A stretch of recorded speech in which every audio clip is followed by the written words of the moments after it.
bahure n'akaga gatandukanye n'ibyo bagiye bahura nabyo. Nabonye ibintu byinshi, Satani ahagurukije imbaraga nyinshi kugira ngo ntago yayikinguye gusa ku bantu bitwa ngo bakijijwe, n'abantu bose n'abadakijijwe. Satani yarayikinguye kugira ngo abagwe nabi. Ariko narabwiwe ngo mbabwire ngo ndareba imbere yawe amazi menshi ariko azari mabi. Nubwo mbonye ari mabi, ngiye kubona mbona marayika agizemo ikintu kimeze nk'umutozo, mbona aratoje.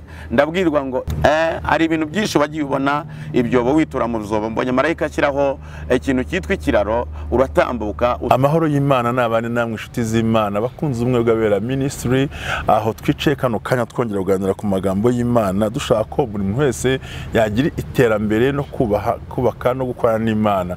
Rero tugiye gutangira ukwezi kwa 12 tugiye guhita ngo egera aho wambukira. Tugiye kwambuka umwaka twinjira mu wundi. Ariyo mpamvu ngo tugukora amasengesho, tugiye gutangira amasengesho y'iminsi myinshi kugira ngo twambuke. Ntabwo tugomba kuyategereza tariki 30, ahubwo dutangiye amasengesho y'imbaraga yo kwitegura kwambuka, dusize umwaka watubangamiye twinjira umwaka w'isezerano. Uyu munsi wa none nabatumiriye undi mugabo ujya mukunda, Silas. Mwaramuntumye namubazaniye. Silas rero umukozi w'Imana, ndakwakiriye mu izina rya Yesu. Murakoze cyane kunyakira mushumba. Hanyuma urakoze cyane. Turimo turitegura amasengesho yo kwambuka. Yego. Uko twashoje ukwezi kwa 11 deja tugiye kwinjira mu kwezi kwa 12 na amasengesho yo kwambuka. Rero Imana iguha umugisha. Umunsi ngiye kureka sinkubaza ibibazo, ndagira ngo uganirize abantu 30 babwira ijambo ry'Imana ubwo ko bakwiye kwambuka. Hari byabaziritse muri uyu mwaka, aryo bagomba kwambuka batabifite. Imana igumisha mu izina rya Yesu. Amen.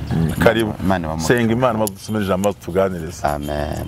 Imana turagushimiye kuri Imana ikomeye, kuri Imana yo kwizerwa no kwiringirwa. Warahabaye kera n'ubu uracyahari. Dushingiye kutigeze utureka, dushingiye kutigeze tujugunya, ahubwo akomeje kubana natwe. Komeza kubana natwe rero abakurikiranye ubumwe bw'abera, komeze kumva imbaraga ziturutse muri wowe, kuko ni wowe byose ubitanga, mu izina rya Yesu Kristo. Amen. Inshuti z'umusaraba, ndagira ngo mbamenyeshe yuko nongeye kugaruka.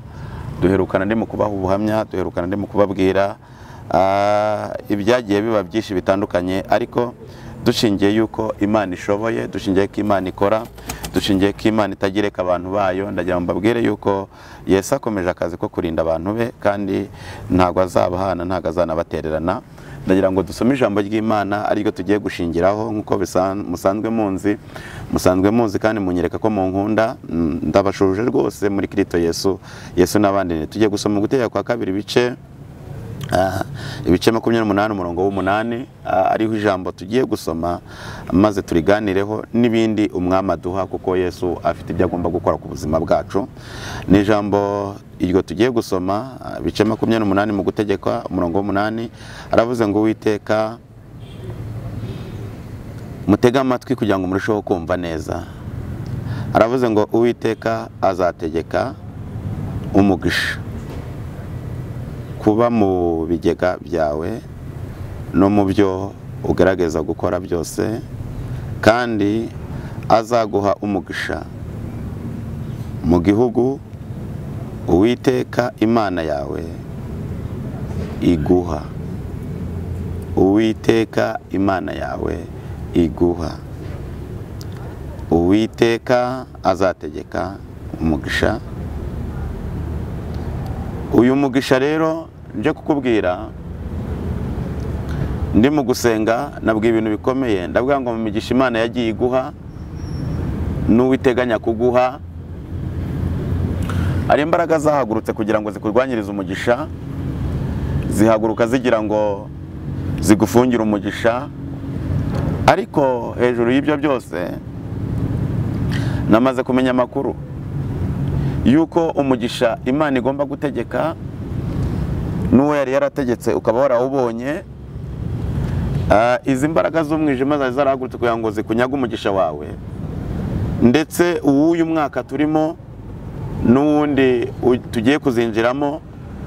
Nabwo ngo Shitani nubwo yafunguye imiryango kubera, nubwo yafunguye imiryango ku bantu, nubwo yafunguye imiryango ku bagabo n'abasore n'abakobwa, ababyeyi, nubwo yafunguye imiryango, ayifungura agira ngo agirire n'aba bantu, abinjize mu nzira zo kudahirwa, abinjize mu nzira zo kutakira, abinjize mu nzira zo kutabona andi mahirwe. Ariko nabwo ibintu bikomeye, ndabwira ngo ntangariza abantu, imiryango Satani yafunguye ayifungura ku bantu bamwe kugira ngo bamwe bahombe, ayifungura ku bandi kugira ngo abandi bafungwe, ayifungura ku bandi kugira ngo abandi barwara indwara zikomeye, ayifungura ku bandi kugira ngo abandi bahure n'akaga gatandukanye n'ibyo bagiye bahura nabyo. Nabonye ibintu byinshi Satani ahagurukije imbaraga nyinshi kugira ngo arwanye abera n'imigisha Imana yabageneye kugira ngo batayibona. Ariko ndabwirwa ngo iyi migisha yo mu gakiza duhererwa mu gakiza ni imigisha ngo ku bantu bazasenga cyangwa bakarushaho gusenga bakegera Imana, ni imigisha Imana izaha abantu bayo. Imbaraga zibarwanya n'imbaraga zabahiga n'imbaraga zabatesha agaciro ntacyo zizabatwara, kuko iyi migisha yo muri Kristo Yesu uzayihabwa byanze bikunze. Amakuru rero nahawe ni amakuru meza cyane, ni amakuru. Harimo ijambo ryantangaje riba mu Baroma 2:7 avuga ngo abashaka ubwiza n'icyubahiro babishakishe gukora ibyiza badacogora, babishakishe gukora ibyiza badacogora. Ndagira ngo ubwire ngo kuba inyangamugayo muri sosiyete tubamo, kuba inyangamugayo aho utuye, kuba inyangamugayo ahantu hose ukorera, ibyo biguhesha kubana n'abantu bose amahoro. Ndagira ngo nkumenyeshe yuko mu nzira ubamo, mu gihe ugenda, aho utuye, aho ukorera, ndagira ngo nkumenyeshe yuko imbaraga zikurwanya zirahari, ariko inshuti z'umusaraba ndagira ngo nkubwire yuko nubwo zihari, hari imigisha Uwiteka guteguriye kuko kongera kugirana ubumwe na Kristo. Inshuti z'umusaraba, nubwo nongeye kugaruka mbabwira ngo imigisha tubonera mu gakiza, imigisha wihagarika umutima, witinya. Ntago Yesu ubwe atewe ubwoba n'ibyo ubona biguteye ubwoba, ntago Yesu ubwe atewe ubwoba n'imbaraga zikurwanya, ntago Yesu ubwe atewe ubwoba n'ibyo ubona byaguhagurukiye. Nubwo iyo miryango Satani yayifunguye, ariko ntago afite ububasha bwo gufungirana ngo akugumisheyo, kubwo kwegera Kristo, kubwo gusenga kwawe. Umura Yesu agufiteho umugambi. Nabwo ibintu bikomeye rero ngo nkubwire ngo ntuhagarike umutima, ntutinye. Yesu yamenye ibyawe, yamenye imigambi Satani afite ku bantu, ariko iyo migambi ngo ntago Uwiteka azemerera yuko ikugeraho ngo ikugirire nabi. Imigambi mibi Shitani afite, Shitani afite ku buzima bwawe, imigambi mibi afite ku buzima bwawe, ntago Uwiteka ubwe yakwemera. Hari imbaraga rero ijuru ryohereje yo kugira ngo rikurwanirire, hari imbaraga ijuru ryohereje yo kugira ngo wongere wakire imbaraga zo kunesha.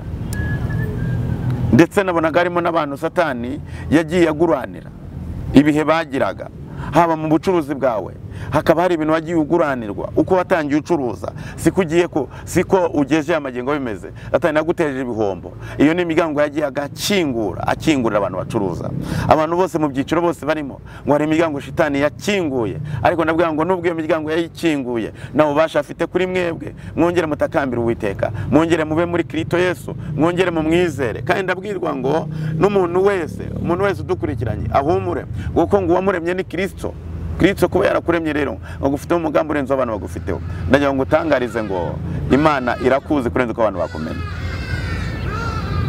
Ntago yayikinguye gusa ku bantu bitwa ngo bakijijwe, n'abantu bose n'abadakijijwe Shitani yarayikinguye kugira ngo abagwe nabi.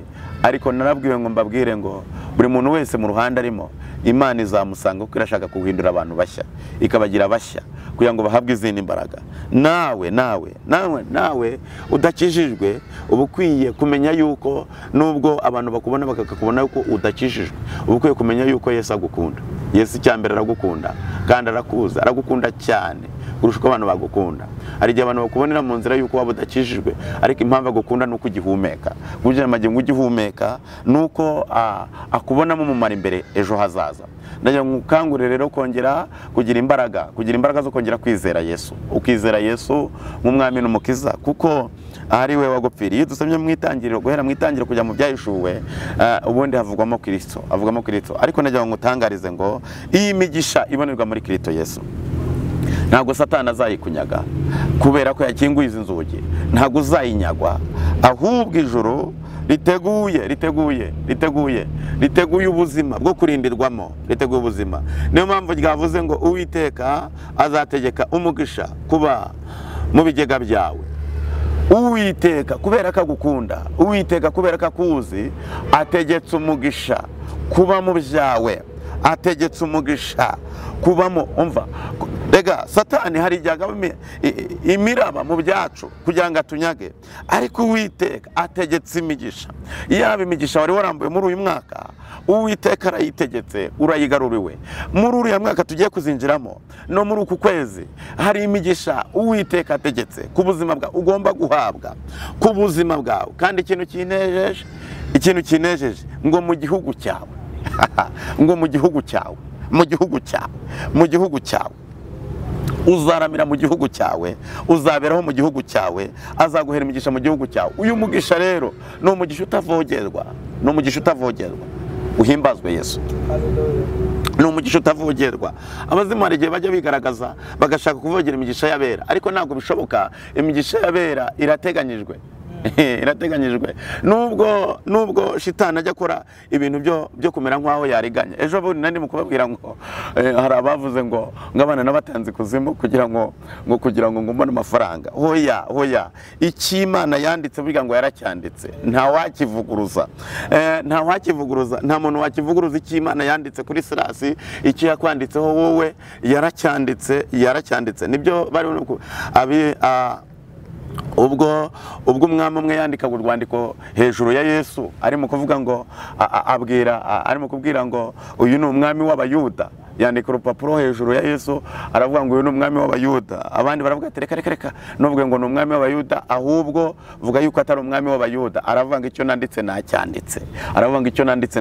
Bisobanuye ngo rero icyo Kristo yanditse kuri wowe yaracyanditse, nta wakivuguruza. Iyi migisha ugomba guhererwa mu gihugu cyawe, imigisha ugomba guhererwa aho uri, imigisha ugomba guhererwa mu kazi kawe, imigisha ugomba guhererwa mu rugo rwawe. Kandi umugisha, mbamenyeshe yuko umugisha ntabwo ugendana n'ingorane. Iyo umugisha uje, ijambo riravuga, dusoma mu migani ravuga ngo umugisha Uwiteka atanga ntabwo yongeraho umubabaro. Ndagira ngo mbwire ngo imigisha wanyazwe, iyi migisha wanyazwe, ariko Uwiteka yongeye kugarura ubuzima muri wowe kugira ngo wakire imigisha, abadayimoni batazayivogera. Kandi ndagira ngo mbamenyeshe yuko uyu mugisha Imana itanga, iyo utanze iyuha umuntu, kandi iyo uguhaye uyu mugisha ntabwo yongeraho umubabaro w'uburwayi.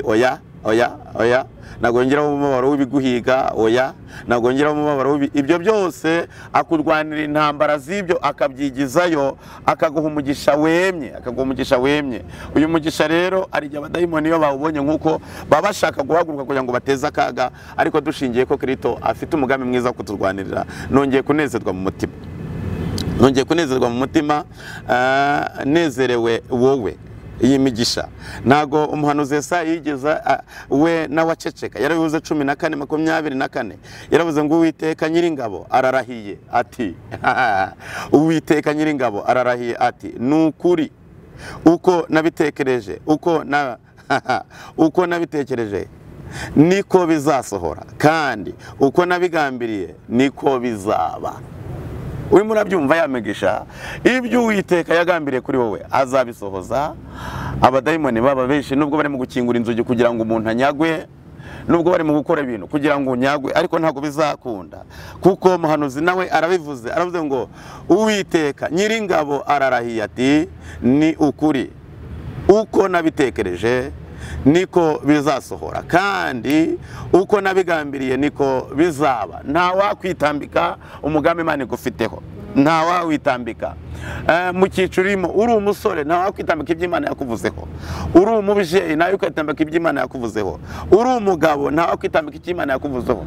Icyo Imana yakuvuzeho kirusha uburemere ibiguhiga, icyo Imana yakuvuzeho kirusha uburemere ibiguhiga. Kandi icyo Imana yavuze kuri wowe gipfunyitse muri envelope abadayimoni batamenyera, batanabona ikirimo imbere. Iyi envelope ni envelope abadayimoni barebera inyuma, ariko ntibarebamo isezerano ririmo imbere. Iri sezerano rero ni iby'Imana yavuganye nawe. Abarozi babibonaho gato, babonaho inyuma, ariko ntibamenye ikiri imbere. Ibiguhiga byawe nibiri inyuma, ariko ntibamenye ikiri imbere. Ndagira ngo umenyeshe ko iyo ugiye guhahira mu mufuka cyangwa muri envelope. Abantu bareba umufuka inyuma ariko ntibamenye ikintu kibitsemo imbere. Dushimiye Imana yaduhaye isezerano abadayimoni batazi. Hari isezerano ribitse muri twebwe, isezerano ryitwa ubuzima bw'igihe cyose, kandi ijuru rirarahira rivuga ngo uko Uwiteka yabitekereje nuko yabigambiriye niko bizasohora. Izaguhera umugisha mu bigega byawe, mu bitenga byawe, aho uri Imana izaguhera umugisha. Umwanditsi wanditse ijambo rikomeye aravuga ngo dore ndi kumwe nawe, nzakurindira aho uzajya hose, kandi nzakugarura muri iki gihugu, sinzagusiga nari nakora ibyo nkubwiye. Ntago Imana yagusiga, ntago Imana yaguhana, ntago Imana yanagutererana, ntago Imana yakwemera yuko umwara, ahubwo umwami agufiteho umugambi mwiza. Inshuti y'umusaraba wowe unkurikiranye, nagira ngo utangarize imbaraga zikurwanyiriza aho utuye, imbaraga zikurwanyiriza aho uba ntacyo zagutwara, kuko uwo wizeye wakuremye agufiteho ububasha burenze ubw'abantu bagufiteho. Kandi nagira ngo nongere ngutangarize ngo Imana yakurinze mu minsi yashize ku buryo amagingo ugihumeka, nuko Uwiteka atakuretse, ahubwo aracyaguhetse.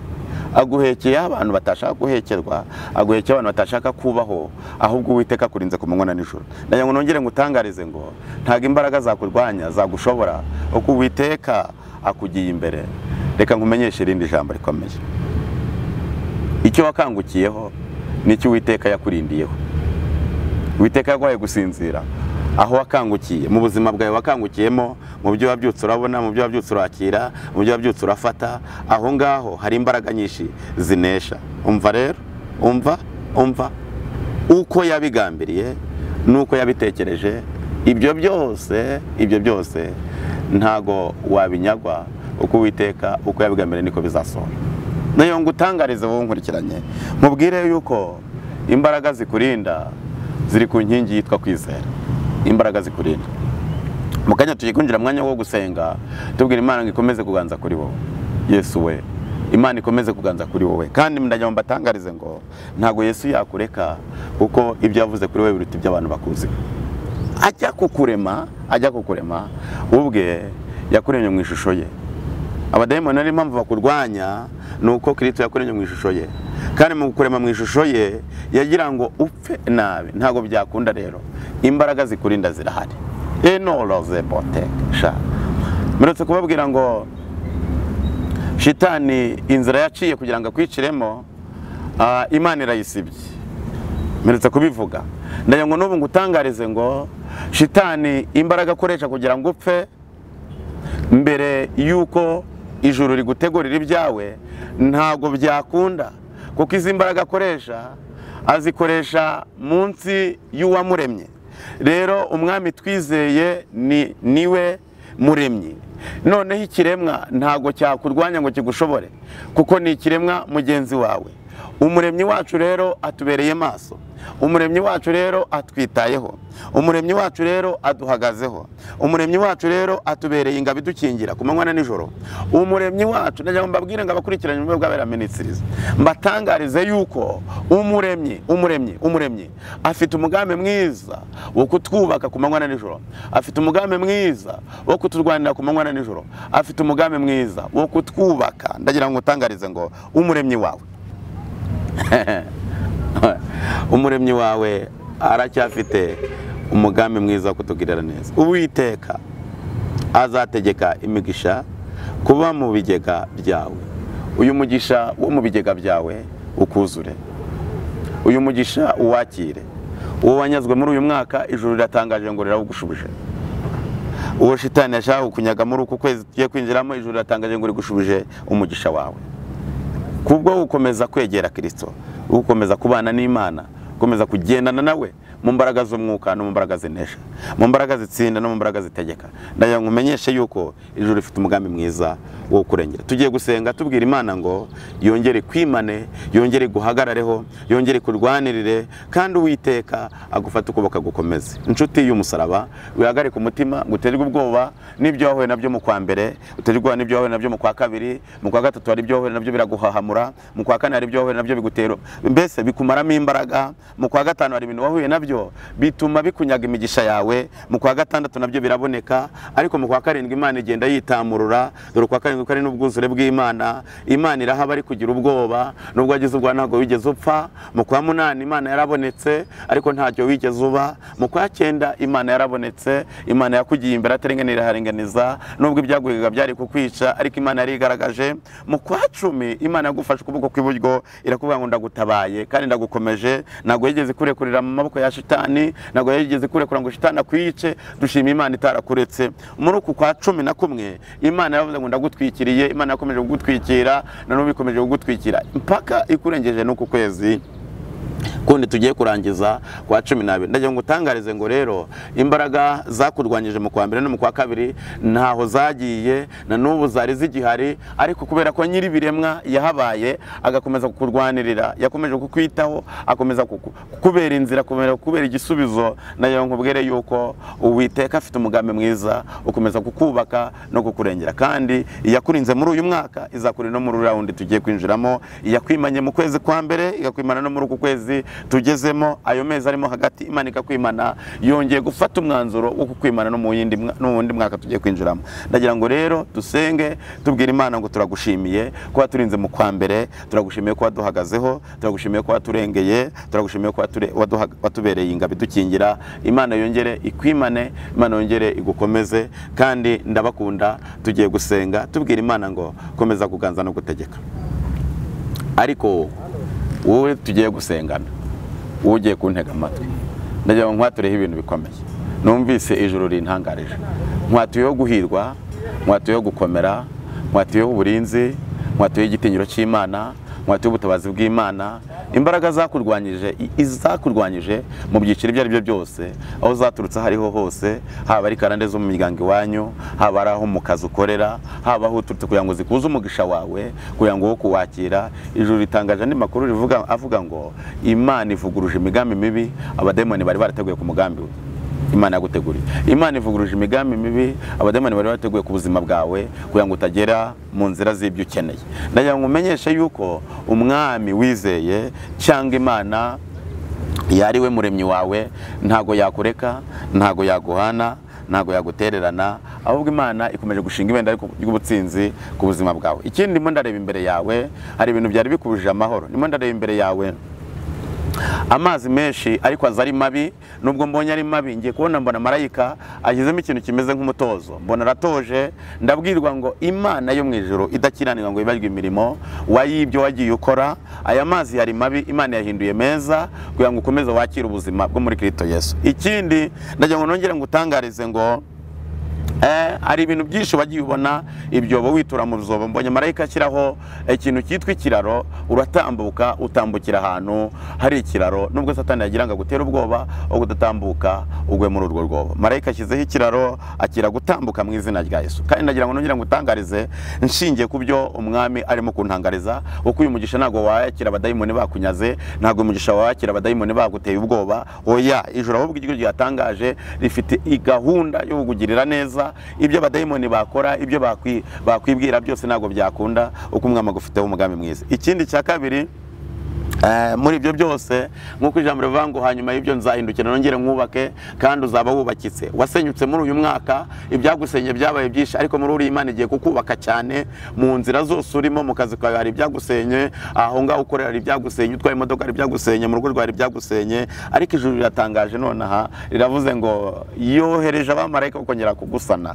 Nongere nkubwire ngo wowe umaze iminsi urota inzozi zaguteye ubwoba ziraguhohamura, ubona ugiye gusenya urugo. Imana yavuze ngo urugo rwawe irarwubatse. Ikindi gitangaje, we wabonye utwara imodoka ubona ugiye kugwa ahantu mu rwobo runini cyane, imodoka ujyanamo nayo. Ndabwiye ngo Imana yo mu ijuru ikurinze gutwarwa ibyawe n'abadayimoni, ugasigara nta kintu ufite mu miryango. Ikindi ndimo ndabwirwa ngo ubwire ngo umenye uriwe, wiha agaciro muri society ubamo, wiha agaciro kandi uhesha Imana agaciro. Kandi ndimo numva mbwirwa ngo wowe wahize ukaba utari wahigura, aho wahigiye hari hose uhigure kugira ngo winjire muri uriya mwaka ufite ubundi buzima bwo muri Kristo Yesu. Waramaze guhigura, kuko Imana irashaka ko abantu bahigura ibyo bagiye bahiga aho babihigiye. Kandi rero Imana ishimwe, kugira ngo Imana yongere gutanga uyu mugisha.